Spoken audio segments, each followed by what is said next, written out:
Okay, so today we're going to be doing a mass-to-mass stoichiometry problem. So I'm going to give you two examples, but before I do that, I just wanted to touch base on our map that we've been kind of looking at. And so on this map, what we see is we have our good old mole town in the center, okay? Big idea with mole town is we always cross the bridge. That is where our mole ratio is. So kind of what I've gotten you guys to notice is that every single time we're doing any kind of stoichiometry problems, we have to have the mole ratio in there. That is the point of stoichiometry, is that we can talk about one thing and relate it to something totally different. So just like on last week when we were talking about the waffles and the eggs, the only way we could relate waffles to eggs is through this use of stoichiometry. You could relate them with this ratio idea, all right? So ratio, every single calculation. All right, then we learned yesterday that we needed to be able to convert back and forth with grams, right? So we found that we could start in grams and we could convert over to moles and then cross the bridge, or we could start in moles, cross the bridge, and convert down to grams. So today our goal is that we're going to start in grams, we're going to convert over to moles, we're going to switch who we're talking about, and then we're going to convert back to grams. Now that kind of sounds crazy when we're looking at this map, so let me go ahead and kind of lay it out for you guys a little bit better. So we saw yesterday that when we're doing the conversion idea, okay, we're possibly multiplying or dividing by this molar mass, right? And it all depends on who we have in that top left corner, because the words come down to the right. Right? Another thing that we did see was that anytime we're doing a conversion, it's 1 mole with a molar mass. Anytime we were doing our ratio, it was going to be grabbing coefficients from our balanced equation. Now, let's go ahead and dive into this. One more little point from yesterday that we kind of brought up was that if we have, so for example, if we had started with the moles of A, okay, we brought moles of A down to the right, we could convert. So once we saw that moles was down here at the bottom, we knew that that was going to be our mole ratio. So we would dive right in and change into what we're talking about above. So I'm going to actually leave this blue, but I'm going to change my color to green for B, right? So we went from moles of A to moles of B. We changed what we're talking about, and we could bring those words down to the right. So we had now moles of B, and we could convert into grams of B. Now, what I kind of pointed out yesterday was that you could leave a unit the same and change the labels, or you could leave the units changed and leave the labels the same. All right, but you can never have both of them changing, meaning I can't go from moles of A to grams of B. That's switching everything, okay? So don't forget that, all right? The other way that we had it laid out was we started with grams of A. We had that down to the right, so we had grams of A down here. We could not go into moles of B. That would be the wrong thing, right? Can't do that. So we already changed our unit, so we can only change, and that's the only thing that we can change, okay? So we had to leave it moles of A. Then we would bring moles of A down here to the right. We see that moles is at the bottom. That's how we know we're going into our mole ratio. So now we can go up here, and we can now change our character to be moles of B, okay? So that was kind of just a quick summary of yesterday's. All right, so now moving on to today's. Like I said, we're going from grams and back to grams. So we're going to really be using this, but we're going to add one extra step to it. Okay, we're not really going to be using this right here. All right, so I'm going to go ahead and cross this out so we're not focused too much on that. Okay, so looking here, what we're going to notice is that we're going to start here. We're going to be converting, right? So we're going to have a conversion step. Remember that our conversion step is 1 mole to a molar mass, and then our mole ratio is always dealing with coefficients from a balanced equation. So for our first example, we have calculate the number of grams of hydrogen gas. So be in the habit of circling where you're going, underlining where you're starting, all right? Or whatever your teacher has instructed you to do, okay? So circle where we're going, underline where we're starting, or vice versa, okay? So that tells me that I know exactly what I'm starting with. We have this 45.8 grams of nitrogen gas. So that's what we see right here. I have my double label right here, okay? Unit and label. Unit and label are coming down to the right here. So we have our grams of nitrogen, okay? All right, remember, we have grams. We have to convert to moles. We're going to have to cross the bridge, okay? Or I should say the ratio. Use the ratio because moles will be on the bottom now. And then we're going to convert back to grams, okay? So this is a conversion step. This is our ratio or our bridge. This is our other conversion step, okay? So we're going to kind of use that same layout. So grams here, we're going to convert into moles. The reason it has to say nitrogen is because we're still talking about the same thing. We can't change both things, right? We can't go to moles of hydrogen. So we're going to leave that one, okay? So this is our molar mass to 1 mole, okay? So always a 1. Then we're going to bring those words down to the right. So moles of nitrogen come down to the right, okay? Now we have our mole is at the bottom, so we know that that's our mole ratio step, okay? So what that tells me is this is our coefficients. So we would grab the 1 from right here, and we would have the 3 from over here, okay? Then we would end with, so what we just did was we just changed who we were talking about, okay? We're going to bring those words down to the right. So remember, we've already crossed the bridge, so this is not telling us that we have another bridge. This is our conversion step again, okay? So the conversion step is where we have the 1 mole to the molar mass. So if you kind of notice, we have a molar mass at the bottom and a molar mass at the top. So really, these are a little bit easier to set up because it's always going to be this layout, all right? Just don't get yourself confused with where the labels are going. So we have N, we had N, we still have N, still have N. Then we switch over to H, H, H. So you will always have this little section right here, okay, where this one is forming a little L, this is forming a little upside down L, okay? And then we're going to multiply those guys across the top and divide by each of the ones on the bottom to get our final answer. All right, so let's look at one that's actually empty in front of us, okay? So when we are going to go to balance this, let me get this balanced for us. We're going to, I see that we have 2 oxygens, only 1 over here, so I'm going to put a 2 in front of this and a 2 in front of this hydrogen. So I have a 2-1-2 ratio. All right, we're going to circle what we are trying to solve for, right? Calculate the number of grams of water. Sorry, I guess I should have added that part in. And we're going to start with 100 grams of hydrogen. So we're going to go ahead and write that out first. We have 100 grams of hydrogen. I'm going to form my little T-chart. I'm going to take those words straight down to the right. We're going to say grams of hydrogen. Okay? So we're talking about grams of hydrogen still. The only option we got is to convert to the mole. So we have moles of hydrogen on top.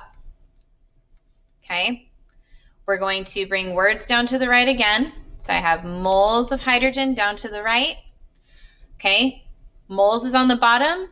We're going to go ahead and label that. That's going to be our mole ratio. So we're going to go mole on top. And now that's when we're going to be changing into what this is asking for. So we're going to put water. Mole of hydrogen to water. Okay, then we're going to go the next step over. We're going to bring our words again down to the right. So this came down to the right too. Okay. And I meant to write this in blue so that we could see exactly where we changed. So we changed into water right there. Words came down to the right. Okay. So our last step is we want grams of that. So we're going to have grams of water right here. Okay. All right. Now we go to fill in all the numbers. Okay, so I'm going to go ahead and zoom in on this little bit that we just finished. So we have this gram to mole thing. This is our conversion. So that is what we're going to use the 1 mole to molar mass thing, right? So we're going to put a 1 up here.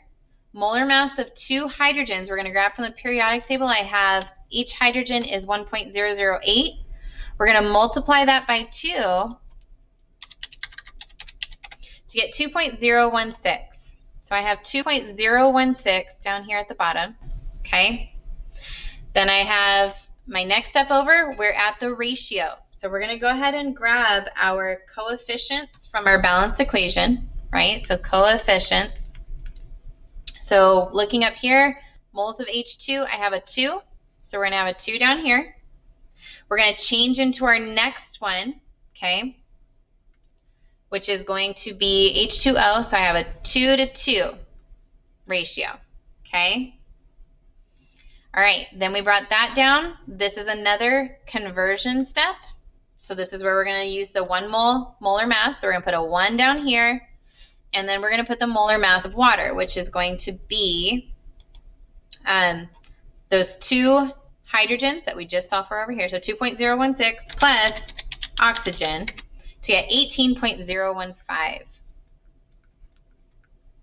grams, okay? So let me point out, this is our molar mass down here. This is our molar mass up here. This is always a 1. This is always a 1. The only thing that is going to be changing is going to be that mole ratio right there in the center, okay? All right, we'll see that again on the next problem. Let's go ahead and finish this out. We're going to multiply across the top. So I have 100 times 1 times 2 times 18.015. Push enter. I'm done with the top. Now I'm going to push divide. 2.016. So I'm right here. Push divide again. 2 divide 1 equals. And I have 893.601. So looking at that, we had 4 significant figures over here. So I'm going to go to 4 significant figures. 1, 2, 3, 4. So that will be 893.6 grams of water.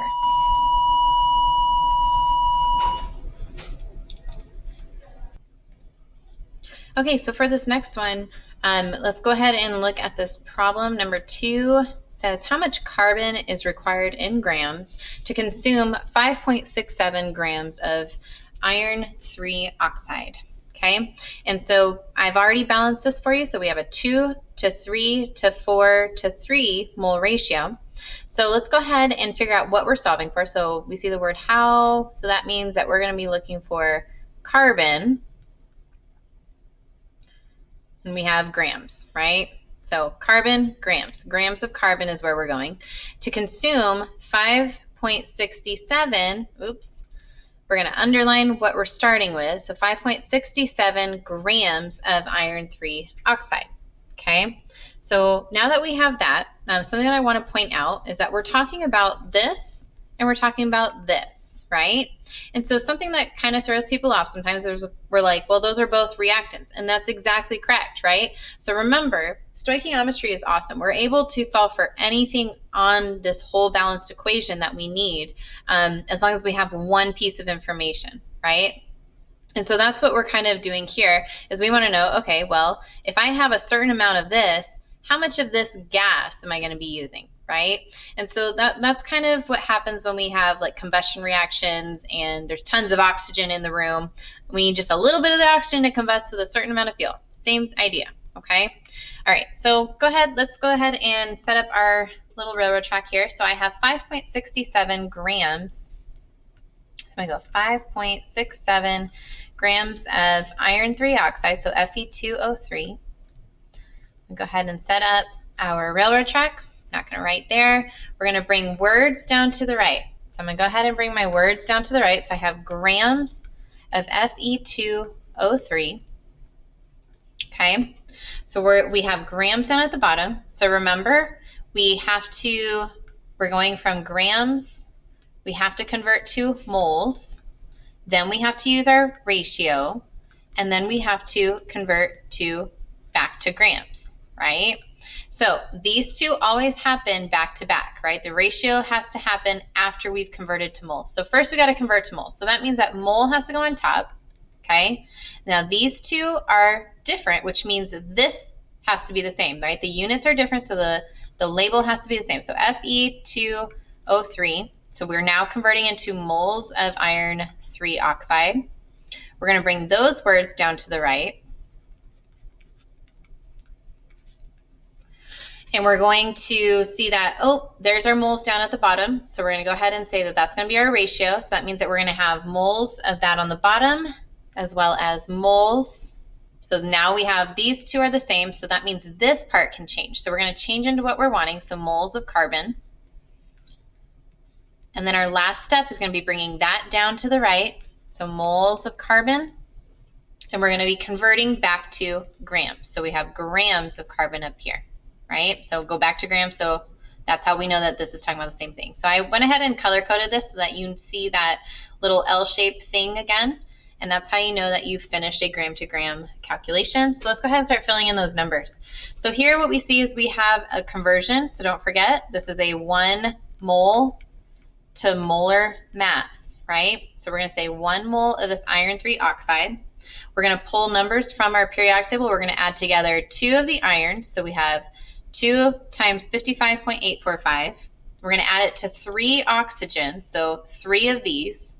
And that's going to get us the value of 159.66 grams of this iron 3 oxide. So this is, again, your molar mass, right? And the 1 is always a guarantee.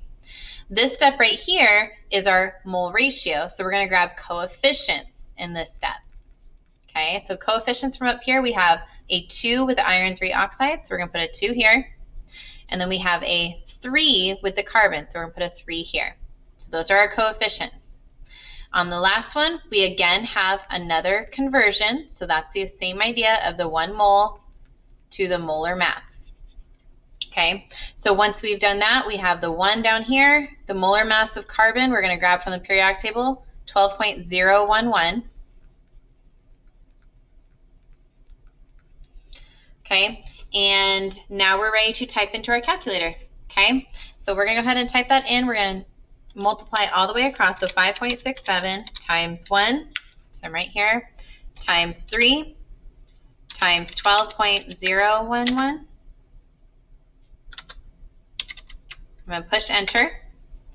Now I'm going to go to the bottom part. So I'm going to say divide by 159.66 divided by 2 divided by 1. And I'm going to push enter again. And so we end up with the answer 0.6398. And so looking at our significant figures, it looks like we have 1, 2, 3. So when we're looking at this, we're going to go 1, 2, 3. We're going to be going to this, there we go, to those 3. So we're going to watch this 8 on the back, which means it's going to round up. So our answer is going to be 0.640. Remember, trailing zeros count with a decimal. So that's 3 significant figures, grams of carbon as our final answer.